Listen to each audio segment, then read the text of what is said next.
विठ्ठल विठ्ठल मित्रांनो, मी मधुरा तुम्हाला एक्सप्लेन करत होती मी हरिपाठ. तर पहिला अभंग एक्सप्लेन केला आहे.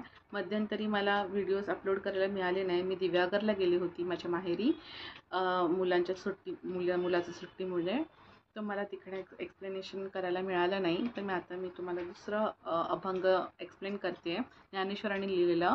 तर त्यांनी काय म्हटलं आहे, चहुवेदी जाण षष्टशास्त्री कारण, अठराई पुराणी हरिसी गाथी, मंथुनी नवनीता तैसे घे अनंता, वायावर्त कथा सांडी मार्गू, एक हरी आत्मा जीव शिव समा, वाया तू दुर्गमा न घाली मन, ज्ञानदेवा पाठ हरी हा वैकुंठ, भरला घनदाट हरी दिसे, हरिमुखे म्हणा पुण्याची गणना कोण करी.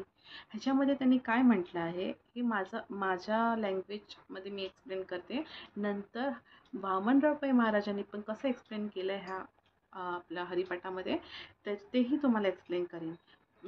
ह्या सेकंड अभंगामध्ये असं म्हटलं आहे, चारी बाजूला आपले हरी आहेत. हरीला प्राप्त करून घ्या.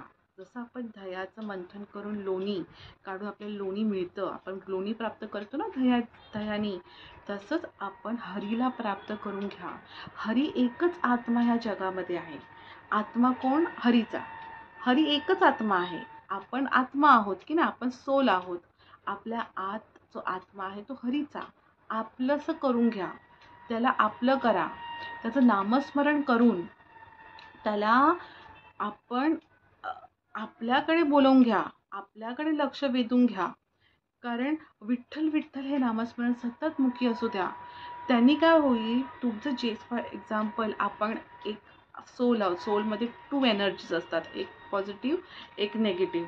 आता पॉझिटिव्ह एनर्जीनी काय होतं, आपण इथे आपलं असतं ते पॉझिटिव्ह एनर्जी, नेगेटिव्ह एनर्जी जे आपल्या मनातून इथे भरून येतं बोलतात ना, तसं इथे असतं. ते काय असतं, ते नेगेटिव्ह एनर्जी पॉझिटिव्ह एनर्जी.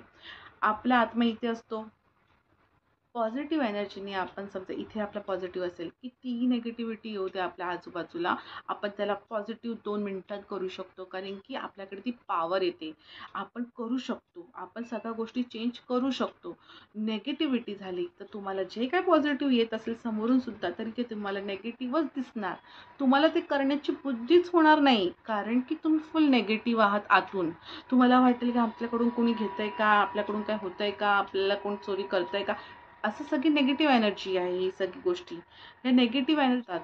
तर निगेटिव्ह एनर्जीला आपण कसं पॉझिटिव्ह करू शकतो, हे आपण हरीच्या जपाने करू शकतो. पॉझिटिव्ह एनर्जी आपण आणू शकतो. पॉझिटिव्ह असलात ना, कितीही निगेटिव्ह गोष्टी वाटल्या तुम्हाला, आपण असताना का नको, हे सगळ्या ऑटोमॅटिक पॉझिटिव्हिटी येते. ऑटोमॅटिक पॉझिटिव्ह होऊन जातो माणूस. तर पॉझिटिव्ह एनर्जी खूप इम्पॉर्टंट आहे. त्यांनी काय सांगितलं आहे, तूच आहेस तुझ्या जीवनाचा शिल्पकार. लक्षात ठेवा. काय ना, वामनराव पै महाराज बोलले, तूच आहेस तुझ्या जीवनाचा शिल्पकार. तुला जर चांगलं पाहिजे असेल तर तू चांगलं कर, तुला जर वाईट पाहिजे असेल तर तू वाईट कर. आपण पॉझिटिव्ह राहणं आपल्यासाठी चांगलं आहे. आपल्याला देवाचं लक्ष वेधून घ्यायचं आहे. आत्मा एकच असतो, तो आहे हरीचा. आता हरिमुखे बोललं की ते आपण त्यांचं लक्ष वेधून घेतो. कोण? तर आपणच परमेश्वर आपल्या आत्मात आहे, आपल्या हृदयात आहे, अंतरी आहे. तर आपल्याला हे फक्त समज असणं गरजेचं आहे. कारण की हे अभंगामध्ये A to Z लिहिलेलं आहे. तुम्हाला त्याच्यामध्ये जर तुम्हाला काही गोष्टी कळल्या आणि तुम्हाला त्याचं सार लक्षात आलं, तर तुम्हाला कळेल की ही विश्व प्रार्थना का लिहिली आहे वामनराव पै महाराजांनी. हे त्यांनीच एक्सप्लेन केलेलं अभंग आहे ज्ञानेश्वरांचं. त्याच्यातलं एक सार आहे जे आहे विश्व प्रार्थना. ती रोज तुम्ही म्हणा, रात्रीचं झोपताना आणि सकाळचं ही प्रार्थना म्हणा. हे ईश्वरा सर्वांना चांगली बुद्धी दे, आरोग्य दे, सर्वांना सुखात आनंदात ऐश्वर्यात ठेव, सर्वांचं भलं कर, कल्याण कर, रक्षण कर, आणि तुझे गोड नाम मुखात अखंड राहू दे. शंकर म्हणतो तथास्तु, शंकर म्हणतो तथास्तु, शंकर म्हणतो तथास्तु, तथास्तु तथास्तु, तथास्तु तथास्तु, तथास्तु तथास्तु. ओम शांती शांती शांती. ओम शांती शांती शांती. ओम शांती शांती शांती. तर ही विश्व प्रार्थना आपण जेव्हा हे ईश्वरा सर्वांचं भलं कर बोलतो, सर्वांचं कल्याण कर बोलतो, सर्वांना चांगलं आरोग्य दे बोलतो, भरपूर आयुष्य दे बोलतो, तेव्हा परमेश्वर म्हणजे आपला हरी हे ऐकतोय ना ही प्रार्थना. तर ते काय म्हणतात, बाबा हा सर्वांचं भलं मागतो, पहिला सर्वांचं भलं करणारा माणसाला पहिलं भलं होऊ दे. माझंच देवा भलं कर, माझंच देवा भलं कर, त्या माणसाची प्रार्थना देव ऐकत नाही. लक्षात ठेवा, सर्वांचं भलं कर म्हटलं की पहिलं तुमचं भलं, मग दुसऱ्यांचं भलं परमेश्वर करणार. हे विश्व प्रार्थनाचा मेन सार आहे. तुम्ही म्हणता मला आता सगळं कळलंय, मला सगळं मी वाचलंय, मी सगळ्या गोष्टी मला कळतायत, मला आता संसार नको, मी फक्त हरिजप करीन, मी संन्यास घेईन, मी फक्त हरी हरी बोलत म्हणजे हरीचाच मला वेड लागलाय, हरीच असं तुम्ही जे बोलाल, असं तुम्ही जर वागण्याचा प्रयत्न कराल तर तुम्ही ते चुकीचं ठराल. कारण की जो संसारात राहून आपलं हरिजप करतो आणि हरींना स्मरण करतो त्यांना पहिलं परमेश्वर प्राप्त होतो. तुम्ही म्हणाल की मी एकटा राहीन आणि संन्यास घेऊन मी हरिहरी करीन, तर ते सोपं आहे.